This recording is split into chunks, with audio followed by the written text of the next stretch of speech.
Mendadak dilamar pria tampan. Part 16. Bertanya-tanya. Aku sama sekali tidak berniat untuk menolak keinginan Mas Arfan.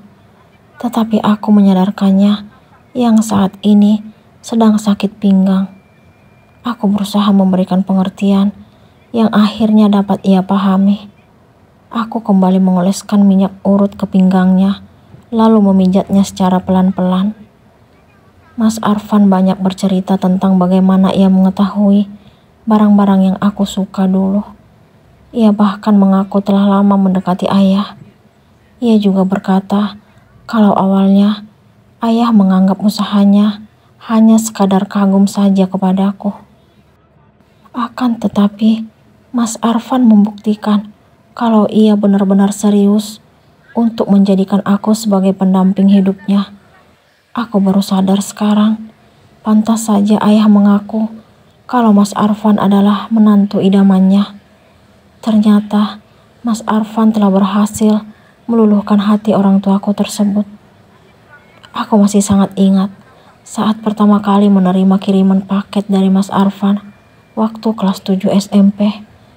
Aku sangat terkejut karena nama pengirimnya sangat asing.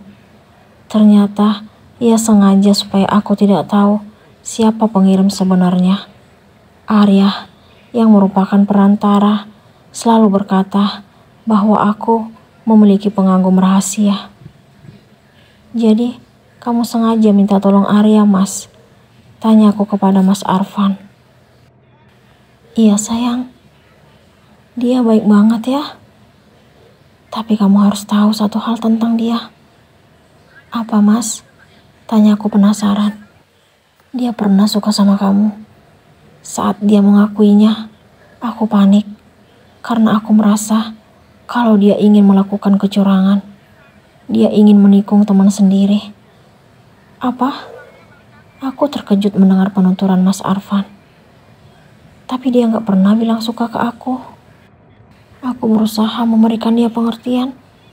Aku mengaku tidak hanya mencintaimu sesaat, tetapi ingin menjadikanmu istri. Akhirnya, dia pun mengerti dan mengaku salut dengan perasaanku terhadapmu. Terima kasih karena kamu mencintaiku sedalam itu. Aku terharu mendengar ceritanya. Aku makin yakin akan membuka hati untuk Mas Arfan dan segera melupakan Kak Dilan.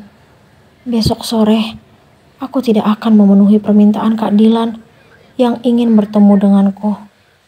Aku tidak peduli lagi seperti apa wajah laki-laki itu. Aku harus membuang jauh-jauh rasa penasaran terhadapnya. Setelah pulang kuliah besok, lebih baik aku mampir ke rumah ayah dan bunda. Aku ingin mengumpulkan semua barang-barang pemberian Mas Arfan, lalu membawanya ke rumah ini. Sekarang saatnya untuk menghargai dan menjaga semua yang pernah ia berikan.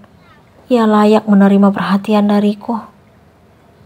Mas, besok pulang kuliah, aku mampir ke rumah ayah dan bunda ya. Aku pun mengutarakan niatku kepadanya. Ngapain sayang? Kangen ya? Ada deh, aku sengaja ingin memberikan kejutan. Kamu gak berniat mau jumpain laki-laki yang kamu cintai kan sayang? Apa? Aku tidak pernah menyangka kalau Mas Arfan memberikan tuduhan itu kepadaku. Sehina itu aku di mata kamu, Mas. Aku sangat kecewa dengan tuduhannya. Aku pun berhenti memijat pinggangnya, lalu memilih menuju kamar mandi untuk mencuci tangan. Niat hati ingin membuka diri dan berusaha menghargai apa yang telah Mas Arfan lakukan dan berikan kepadaku. Ternyata dinilai sangat tidak masuk akal. Kenapa ia tega memberikan tuduhan seperti itu? Ia tidak tahu kalau aku sama sekali tidak ingin bertemu dengan laki-laki yang masih bersemayam di hatiku. Mas Arfan tidak tahu kalau sebenarnya aku ingin melupakan Kak Dilan dan akan membuka hati agar segera membalas cintanya. Namun, kenyataan tidak seindah harapan. Ia justru memberikan tuduhan yang sangat menyakitkan. Aku benar-benar sedih. Sayang, aku minta maaf. Aku gak bermaksud buat kamu sedih. Ia menghampiriku yang saat ini duduk di sofa. Setelah keluar dari kamar mandi tadi, aku sengaja tidak kembali ke tempat tidur. Apa alasan kamu menilaiku seperti itu, Mas? Apa karena aku udah nyerahin segalanya padamu? Apa kamu nganggap aku rendah? Aku tidak kuasa menghentikan air mataku agar tidak jatuh membasahi pipi. Sayang, aku gak pernah berpikiran seperti itu. Itu tuduhan jahat. Ia memegang kedua pipiku, lalu mengusap air mataku. Tuduhan kamu jauh lebih jahat, Mas. Aku benar-benar minta maaf, sayang. Aku terlalu mencintaimu, hingga aku berpikiran yang enggak-enggak. Ia mendekap tubuhku. Kenapa aku selalu merasa nyaman dalam dekapannya?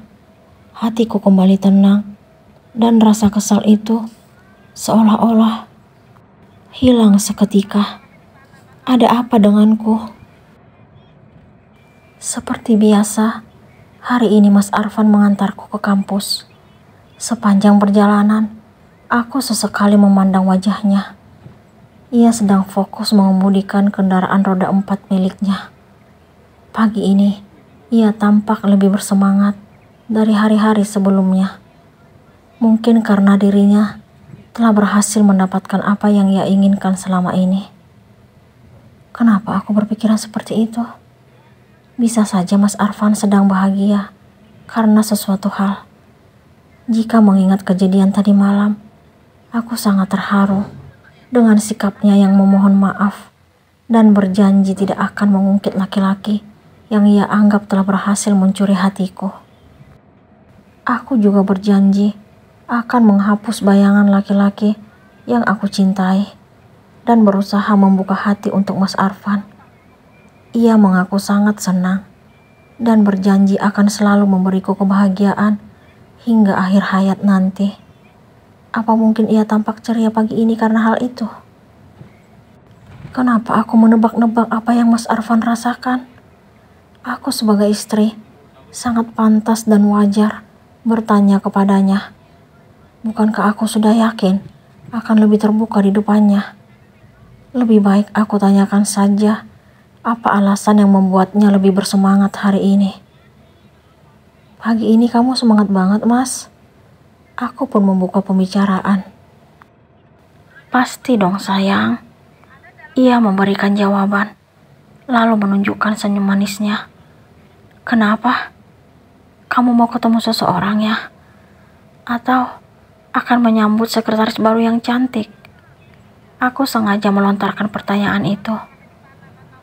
Sayang, kamu mikirnya kejauhan.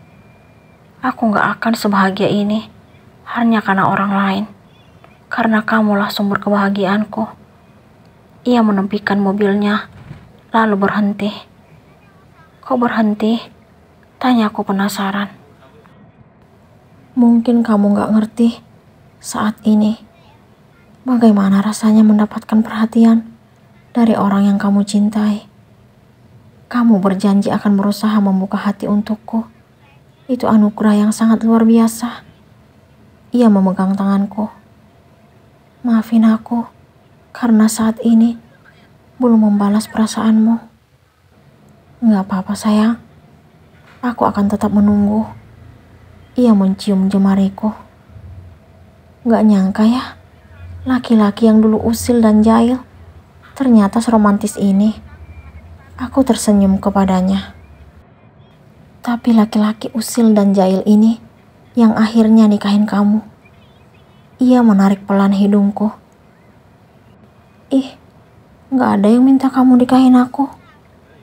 Aku mengejeknya dengan menjulurkan lidah. Udah ah, yuk jalan lagi.